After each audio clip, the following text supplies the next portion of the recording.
everybody, my name is Suyin, and if this is the first time you are visiting this channel, welcome. And today I have something new for you.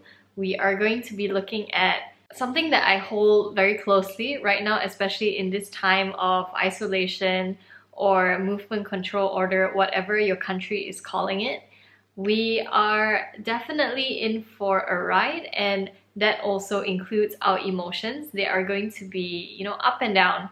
We can't always be happy all the time, so I hope this video is valuable to you and that you gain something from it. So today I wanted to share with you what are some of the routines that I do that help make me feel good. So why I'm sharing this video with you today is because when we're looking at things like our finances or like investing, learning how to do it, it's not something that comes very naturally to us. So in order to make things easier to tackle or to get started, we want to feel good. Is it necessary that we need to feel good before we tackle a task? No, not necessarily, but it does help a tremendous amount. That's why I'm doing this video for you today, and I hope you enjoy it. So let's get started. So the first thing that I do that really helps me feel good is I make my bed in the morning, and this is such an easy thing to do. It doesn't take very long. It takes less than a minute to, just pull your blankets and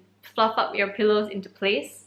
And this step actually helps set the tone for my day, and I feel good because my room looks good, and also it does not make me tempted to crawl up into bed and just continue sleeping because I've already made it and I shouldn't be touching it until I decide to take a nap or like to bedtime that night.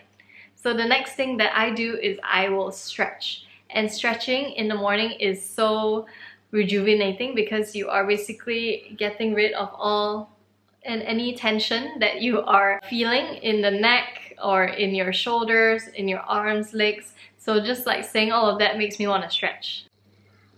Oh my god, it feels good. So basically stretch and do a light exercise. For me, I do Qigong, and that really helps me move a lot of my body in the morning, and it is good because you feel alive when you are moving your body, right? So that is the next routine I do. And after that, what I tend to do is I tend to fill up all my water bottles. I get them clean and I fill them up. And the reason why I do this is because I want to drink enough water throughout the day, and I will put it in my room and make sure that I have enough water. And it is very much a lazy thing for me because if I have to go all the way to the water filter to get my water filled again, I am likely to procrastinate and put it off. So I might as well just do it all one shot and have enough water in my room throughout the day and just drink it throughout the day.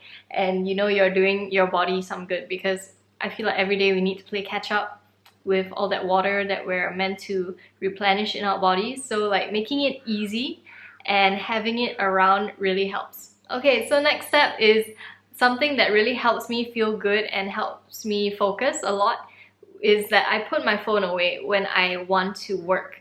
So I will put it in another room because the vibrations or like the notifications that come in, you can definitely hear them even if your phone is on silent. And it is super distracting because then your mind tends to wander and you will be like, okay, is that message important, or is it just like some random notification of an email that came in that is not even relevant? So because of that, you want to remove all those mental barriers, just get it out of the way. And this will really help you concentrate and practice deep work. And what I've noticed this MCO or this period of time is that I've been really distracted because I've been grabbing my phone so much just to check on what's going on, the news, social media, messages, things like that. So just getting it out of the way when we really need to focus is such a good routine, and it makes me feel like I can just immerse myself in the work. Yeah, so this one is another very important hack. Oh, I actually missed talking about this before. Like before you even start working, you need to organize that desk space, because a very tidy workstation or environment will help you to go at the task for longer, because you do feel like it is a very nice place to work at, and you are not distracted by all the other things on the table that you don't really need. So a good thing to do is like put things you don't need away. I know it sounds easy, but it's actually really hard to do. We accumulate a lot of things on our desk that we don't really need, and yeah, just get it away, and it will really help us to focus better and to feel more at ease and less stressed. And this includes our digital workspaces as well. So I'm someone who actually has a lot of files. Who isn't, right? You have a lot of files on your desktop. That screen is going to stress you out subconsciously, or even like outright it's going to stress you out because there's so much going on. So like tuck them away neatly into like little folders or accessible folders in your documents and files that you can access them later on, and so you don't lose them. Keep them organized, and so you can actually find something when you're looking for it, and it's not like a vomit of folders and screenshots on your laptop, which sometimes my laptop gets that way and it's really irritating. So now there are definitely parts of the room that are still untidy, and even like a little bit of mess really will get in the way. I'm looking there because I'm gonna show you really how messy my room is. And this is actually, that is my laundry corner of things that I have yet to have folded, and there's even a bag on top, which doesn't make sense. A bag does not belong there. And yeah, so basically you can see, oh yeah, those are my notes for today's video, and like there are things on the floor that I don't really need. This step ladder is not supposed to have those things on top, and like old balloons, and oh my god, look at that corner, like why do I even have that there? So yeah, those are the things that I'm talking about that are existing in our room that we don't need at all, and it is going to be a really good idea to tidy them up. They are generally stressors that we don't really need in our lives because of all that clutter and all that mess.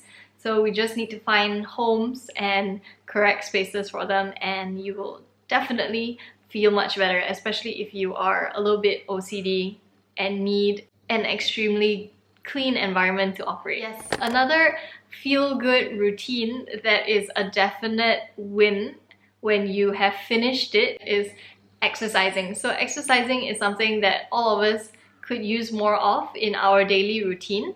And this is because we spend a lot of time on our computers and on our phones, so our necks are you know, constantly looking down, and it's stressed out at the back here. So getting some exercise movements in, whether it's just 10 minutes, 15 minutes, it's super healthy, and you'll feel way better after, not necessarily before or leading up to it, because yeah, that's generally the case for a lot of things. When we have to do the difficult things, they are tough, but they are definitely worth it in the long run, and it will translate into how we feel. Our mental capacity kind of expands as well when our bodies are feeling really great. So this is something that is super feel good that we should all incorporate. Okay, this is something that I personally do very often. I like to change the sheets on my bed. I change my pillowcases every week twice, and the reason for this is because I like to sleep with the fan on, or like I don't really enjoy having my aircon up very cold, so I tend to sweat. Too much information maybe. I tend to sweat at night, and you know, like our skin secretes natural oils, and yeah, don't you find that word kind of disgusting? Secrete. So all of that ends up on our pillowcase, and we sleep on it and like rub our faces and hair on it. So you want to keep that space as clean as possible and change your pillowcases often, and you will feel good because you know what you're sleeping on is actually very clean and safe to use.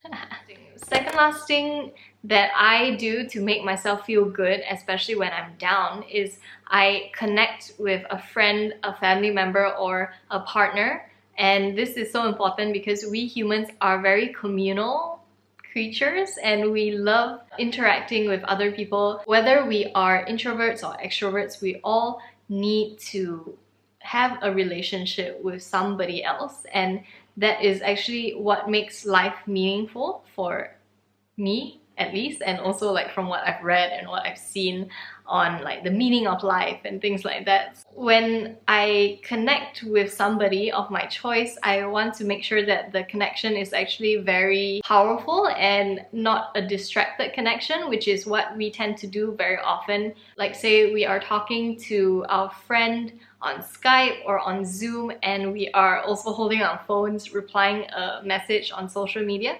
That tends to be very distracting and also kind of disrespectful for the other party, because it kind of signals that, oh, there's something else we'd rather be doing with our time and you're not that important to me right now. So that is a routine that I'd like to incorporate into my life, where I put aside time where I am full focused in talking to that person and spending time with that person. And yeah, it doesn't matter whether it's like through a digital space or not, or like a physical space.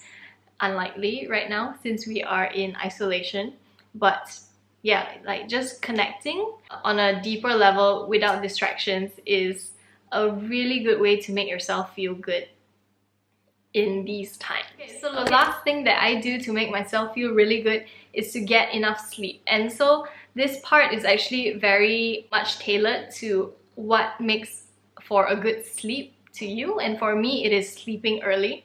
And this I've tested out in like the last couple of weeks especially.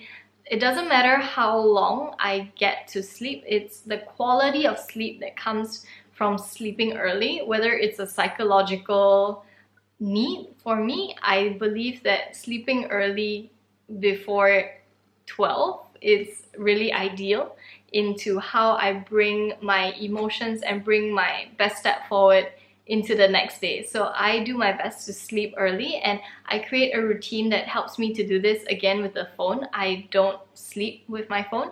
I put it on like the furthest side of my room, and I do my best to put it away 1 hour before I sleep to signal to my brain that, oh, I'm starting to get ready for bed and I am not going to distract myself with more technological use. So that routine generally helps. And what else? Like having a set routine that you do before you go to bed, whether it is meditation, whether it's reading a book, it generally helps you get ready for bed and like condition your mind into getting ready to get some rest and getting ready to be replenished by that night's sleep. So yeah, those are the things that I do to make myself feel good. Okay, yeah, so I hope you enjoyed this video. It's something that I believe is really important for us, because if we are not feeling good, we don't tend to want to do the harder things in life, and we are not going to be feeling good 100% all of the time. So sometimes it is good to sit in that sadness or that anger, but it is also important to come out of it and choose to go a direction, usually forward, right? And here are some of the things that you can test out. And if you have any other tips or routines or tricks that you do to make yourself feel good, leave them in the comments down below. And if you have not subscribed, please remember to subscribe to support this channel so that more people can get access to these videos, because they don't currently know about them. So yeah, I hope you enjoyed this, and I will see you in the next one. Bye!